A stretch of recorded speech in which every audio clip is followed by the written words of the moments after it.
ഇത്തരത്തിലുള്ള ബൈക്കിൻ്റെയോ കാറിൻ്റെയോ ഒക്കെ DRLകൾ നിങ്ങൾ കണ്ടിട്ടുണ്ടാവും. ഇത് നമുക്ക് തന്നെ എങ്ങനെ ചെയ്യാമെന്ന് നോക്കാം. ഇതിനാദ്യം വേണ്ടത് പിക്സൽ നിയോൺ അല്ലെങ്കിൽ പിക്സൽ LED സ്ട്രിപ്പാണ്. പിക്സൽ നിയോൺ 200 രൂപയും പിക്സൽ സ്ട്രിപ്പ് 125 രൂപയാണ്. നിങ്ങളുടെ ആവശ്യത്തിനനുസരിച്ചുള്ള നീളത്തിൽ 2 എണ്ണം മുറിച്ചെടുക്കുക. പിക്സൽ നിയോൺ മുറിക്കുമ്പോൾ പുറകിലുള്ള മാർക്കിൽ കൂടെ മാത്രം മുറിക്കാൻ ശ്രദ്ധിക്കുക. അടുത്ത കൺട്രോളറാണ് വേണ്ടത്. 150 രൂപയുടെ SP621E കൺട്രോളറാണ് ഏറ്റവും നല്ലത്. ഇത് ഉപയോഗിച്ചുകൊണ്ട് നമുക്ക് കളറും പാറ്റേണും ഒക്കെ ഫോണിൽ തന്നെ മാറ്റുവാൻ സാധിക്കും. ഇത് ബാറ്ററി കണക്ഷനാണ്. ഒന്നുകിൽ ഈ ബാരൽ കണക്ടർ ഉപയോഗിച്ചുകൊണ്ട് കണക്ട് ചെയ്യുക, അല്ലെങ്കിൽ മുറിച്ച് ഇതുപോലെ ഡയറക്റ്റായും കണക്ട് ചെയ്യാം. അപ്പോൾ മുറിച്ച നിയോൺ പിക്സലിൽ 3 കണക്ഷൻ പോയിന്റുകൾ കാണാം. ഇതിൽ DI അല്ലെങ്കിൽ ഡാറ്റ ഇൻ എന്ന് മാർക്ക് ചെയ്തിട്ടുള്ള വശത്താണ് നമുക്ക് സോൾഡർ ചെയ്യേണ്ടത്. അവിടെ നിന്ന് 3 വയറുകൾ സോൾഡർ ചെയ്തെടുക്കുക. അതുപോലെ തന്നെ മറ്റേ പിക്സൽ നിയോണും സോൾഡർ ചെയ്തെടുക്കുക. പിക്സൽ സ്ട്രിപ്പാണ് നിങ്ങൾ യൂസ് ചെയ്യുന്നതെങ്കിലും ഇതുപോലെ തന്നെയാണ് ചെയ്യേണ്ടത്. ഇനി ഈ സോൾഡർ ചെയ്ത് വെച്ച് രണ്ടും കൂടെ ജോയിൻ ചെയ്യുകയാണ് ചെയ്യേണ്ടത്. അതിന് രണ്ടിൻ്റെയും നെഗറ്റീവ് ഒന്നിച്ചും പോസിറ്റീവ് ഒന്നിച്ചും ഡാറ്റ ഒന്നിച്ചും കണക്ട് ചെയ്യുക. അടുത്ത് കൺട്രോളറിൻ്റെ 3 വയർ ഇതിലേക്ക് ജോയിൻ ചെയ്യുക. കണക്ഷൻ മാറിപ്പോകാതെ ശ്രദ്ധിക്കുക.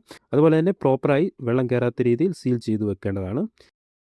ഇനി കൺട്രോളർ ബാറ്ററിയിൽ കണക്ട് ചെയ്യുക. നിങ്ങൾക്ക് ഇവിടെ വർക്കും കാണാൻ സാധിക്കുന്നതാണ്. ഫോണിൽ നമുക്ക് പാറ്റേണും കളറും ഒക്കെ മാറ്റാവുന്നതാണ്.